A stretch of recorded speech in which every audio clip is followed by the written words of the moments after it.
So recently I finished Rebel Witch and I had a fun time, but a lot of questions. I enjoyed the duology overall. So that is Heartless Hunter, or the Crimson Moth, as it was called when I picked it up from the library, but I think the American and other versions differ. Heartless Hunter and Rebel Witch are a duology by Kristen Ciccarelli. I gave them both 4 stars because I found them like immensely consumable and quite entertaining, but that doesn't mean that it is without critique, and there was an aspect of it that felt a bit of a kind of missed opportunity, and also a little bit disappointing. So for those who don't know, I'm assuming most people do because it's quite a popular romantasy series. Duology about a witch and a witch hunter. And from my perspective, it kind of lacks the redemptive arc that is required of that sort of dynamic, where one person basically wants the other person's entire people dead. But it's fun. It is fun. It has a lot of those kind of tropes that are enjoyable. But as I said, I think it's worth exploring like what it means, and as kind of a trend I'm seeing in romantasy, but also just generally. And look, my childhood ship was these two. So this isn't casting aspersions on anybody's tastes or their morals. I too understand the desire to pair two people who are diametrically opposed, even if, you know, it doesn't make any sense for them to get together because they are so diametrically opposed. But I think, you know, there's a lot of tension there, and I understand that that's very fun and titillating.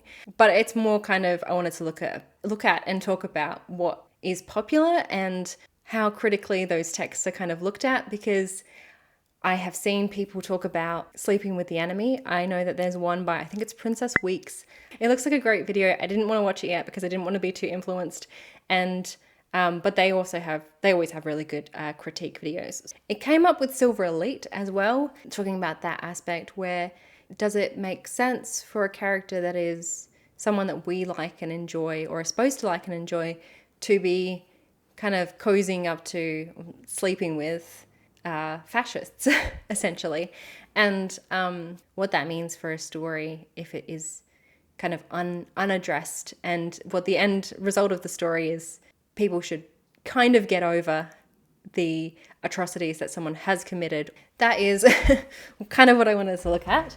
Another preface is that I have not prepared all that much for this video, and considering the topic, I probably should have done more research on it. But I'm hoping to do a follow-up if I can look into this more. This is just more my thoughts and reflections on it. There's a couple different elements, and the way that a story gets around the kind of innate idea that you don't want to sleep with someone who is opposed to everything you are. And so I think there's interesting elements at play. I want to talk first about empathizing with the two characters. So there is Rune is the witch in the Crimson Moth series, and Gideon is the witch hunter slash fascist. He is involved in the regime that is directly targeting witches. So you follow Rune from the start. You see how directly she is suffering under this particular regime. And we do see Rune dealing with living in fear as a witch who will be executed if her identity is discovered. So she is currently in hiding as a witch. And more than this, she is actively cognizant and aware of like how awful this system is, and she actively works to disrupt it by intervening so that fellow witches are not captured, and so that they can get the chance to escape from this system. It's not internalized fascism. It's not like a little bit of witch phobia. It is actively a regime that is designed to eradicate this particular kind of person. If you kind of translate that to another well-known work, and I've heard this analogy compared with Silver Elite as well. If you picture the Hunger Games, but Katniss is instead sleeping with kind of a young, hot Snow, like President Snow, it's hard to picture because Katniss as a character is really well characterized to hate the Capitol and to suffer under their rule. But you also have Rune doing the exact same thing. So it is interesting that it can toe the line.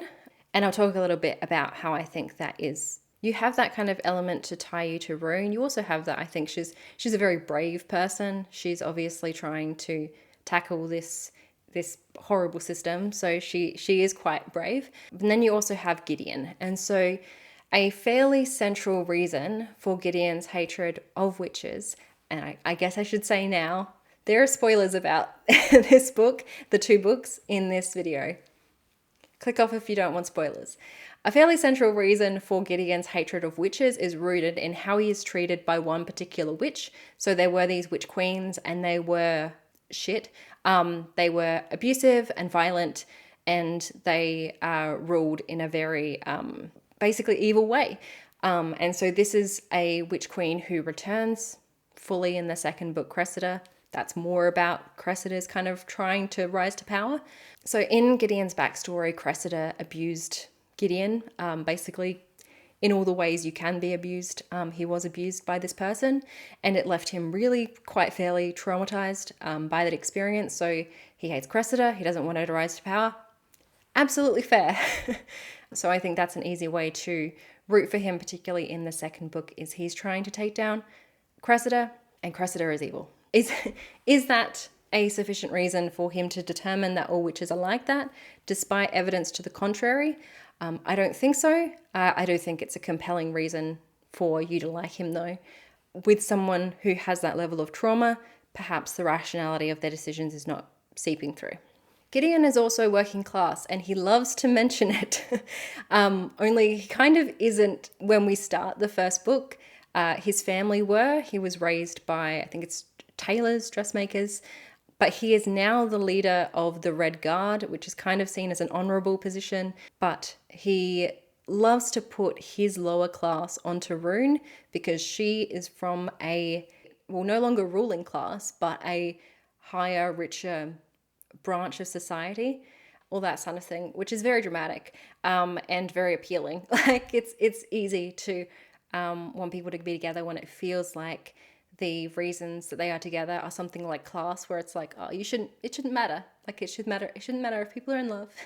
It shouldn't matter what class they're a part of. But I think that is one of the kind of other elements to get you to empathize with him. He kind of recurringly mentions that, even though Rune as a character does not really demean him for growing up poor. There is at least one reference to the idea that other witches saw what was happening. I have only recently read the second one, but the first one I read kind of earlier in the year, so it might be more fiction in that one, and I'm sorry if it is, but I know there's at least one reference to the idea that witches saw what was happening while the witch queens were in charge, and they did nothing about it because they were the ruling class. And that is kind of reinforced by how quickly the other witches or other people got in line to follow Cressida again. But again, I think this is limited by the viewpoint that we have and what we know of that time before the events of the first book. Because when we open the first book, the witches are in hiding. It is not as though we're going around in the story and other people are constantly being abused by witches as well. It is like largely what we know is Cressida is bad, but we aren't seeing the witches that, Rune helps flee. We're not seeing them try to take over. And when we find a bad witch in the first one, it is because she is secretly Cressida. So it's largely confined to the witch queens, but the idea of the witch queens being evil is used to extrapolate to the entire population. And there is another person, Harrow, who has that kind of backstory where it's a misunderstanding that leads them to believe that witches are also evil, which is frustrating. I think that what was probably intended from this idea is just that whoever is in charge, whoever the ruling class is, they are going to be bad because power is bad, it's corrupt, and the elite are bad. But when you have an elite who are committing genocide against a population of people, that seems worse to me than if you have people who are doing awful things. I won't, obviously, but they're doing it to pockets of people. It's not as though the witches got in charge and they tried to wipe out all of the humans. That I'm aware of. Okay, so how does the series get away with it? Because obviously, it seems a little bit iffy. I think the tone helps tremendously. This is a romantasy, enemies to lovers story, and it has all of the kind of tropes that implies, as well as some additional extra ones thrown in there. There's forced proximity all over the place. There is pretty gown wish fulfillment. There is like older brother of my friend like secretly loves me because Gideon and Rune knew each other when they were children. That's another reason it feels odd that he is so against witches, because he would have known her grandmother. They are in a cupboard, like, forced to be together, and they're bantering about their attraction to one another. And then in another scene in the second book, the protagonist Rune is being violently whipped and her back is like shredded basically. So it has like tone jumps, but I think generally it stays kind of light for the subject matter. I'm sure there were people that found that the second book in particular was tonally discordant, but I think there's something about it that still kind of works for me. I don't know. Backstory as well, even though I don't think it's sufficient, I think it is necessary for there to be some sort of backstory for Gideon, and for it to be one that is like sufficiently sad so that people don't really want to critique it, because it is such a big trauma that happened to him. I think that it does a good job of explaining why he is the way he is and justifying that he is doing terrible things, because he can say he's stopping other people from doing terrible things. So tied in with the idea that the elite are the bad guys, I think that another way to explain the animosity between the two groups is that all of their options kind of suck. So I think there is the intent, as I said, for the people in charge to be the people who are bad in any given time. I got the sense that the rich mortals, the the people that Rune hobnobs with in the first one, were the way that they were as well when the witches were in charge. And then again when the New Republic is in charge. But again, I might be misremembering that. So I know that there seems to be a through line of people who are rich and stay rich regardless of who is in charge. But either way, the issue still applies. The New Republic are wiping out a breed of people. We don't have evidence that the witches attempted to do the same thing. Not a justification, but I think it can give the sense that it's just these two lovebirds up against a morally unfair, unjust system, or two morally unfair, unjust systems. And that is kind of how they try to wrap it up in the second book. The idea that like neither of these systems work, let's abolish both of them, which fair enough. But I think that he in particular comes to that realization far too late in the piece. At the start of the book, the Blood Guard are chasing down various people who are in hiding, and it would be hard to justify that without evidence that each witch has themselves done crimes. Yet they do it. They hunt them down, and then the narrative kind of justifies those actions, because the witch who's revealed in the first one to be the evil queen was kind of hanging about. So yeah, the narrative kind of justifies that the eradication of witches is reasonable because there is a secret hidden evil witch. Another, and I'll touch on this only briefly because I know that this is such a huge thing in fantasy all over, is the idea of analogies to fantasy racism, and witches don't really have a real life comparison unless you sort of go for them being for women in general.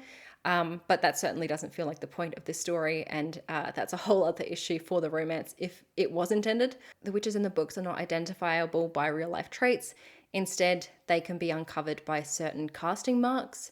I think this is probably a good call not to try and extrapolate this as a group of people that do currently exist, because it really would not justify the actions of the male love interest. There's a bad history of fantasy having a creature equaling a particular racial group, and then with all the stereotypical traits that implies.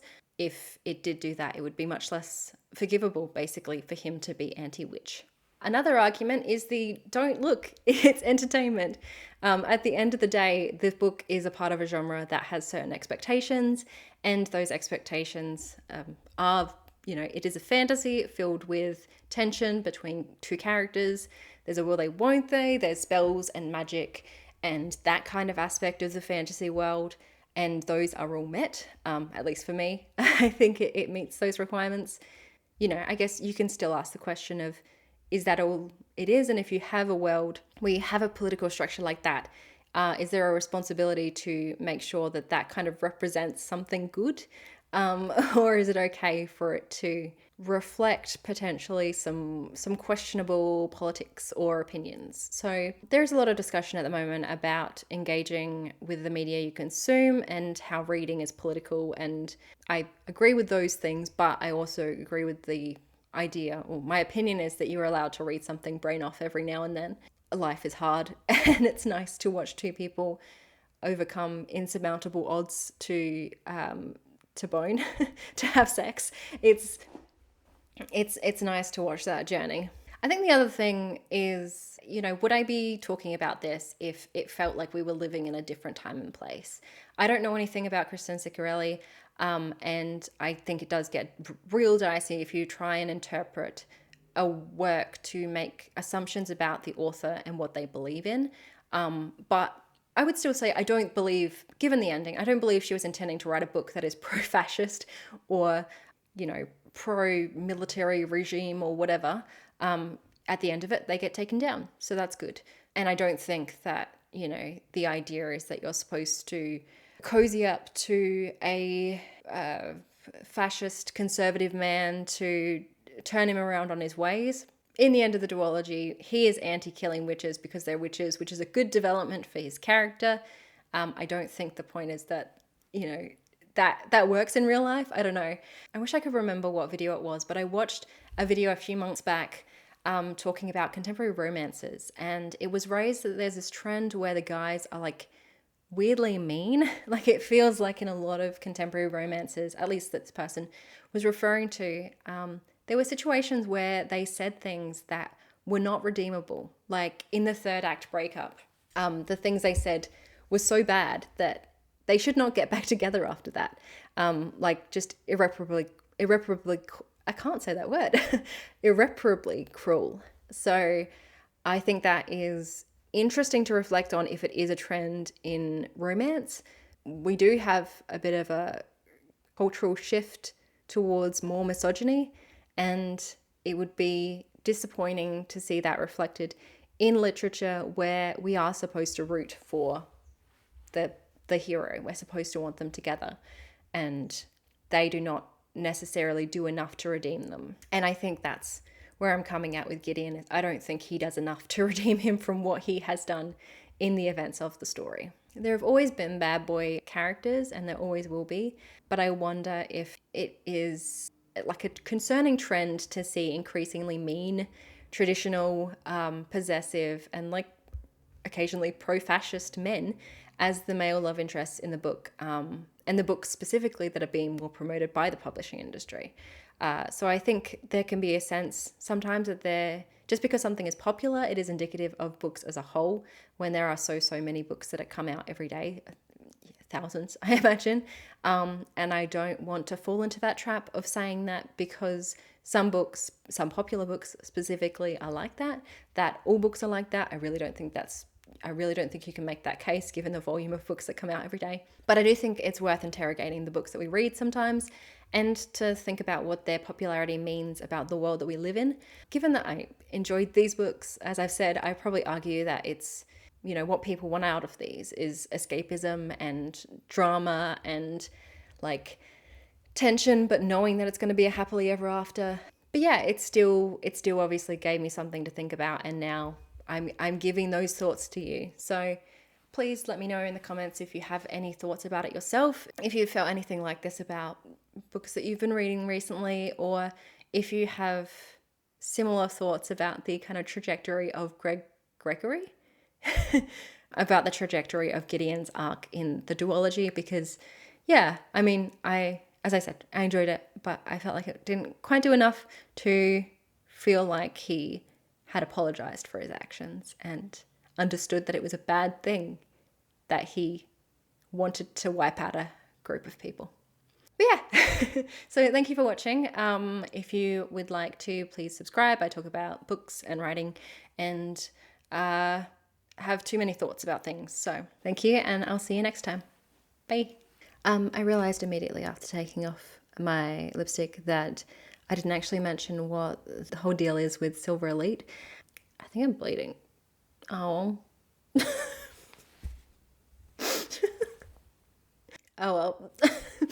The whole thing is with that story, at the start of the novel, she's sleeping with the soldiers of the military force that wants to wipe out people like her. So, similar, sleeping with, like, the military involved in the destruction of her people. In that one, it's kind of presented again as like, well, that's just who she's going to sleep with. It's like, but I think you can sleep with other people. Basically, I guess there's no evidence. There's insufficient evidence that the witches are doing enough bad shit to justify wiping out all of them. And I think it's really fucked up that they don't even try to make that. They don't even really try to make that argument in the story. It's just like, oh, they're such a danger. Wait, they're in hiding. Are they?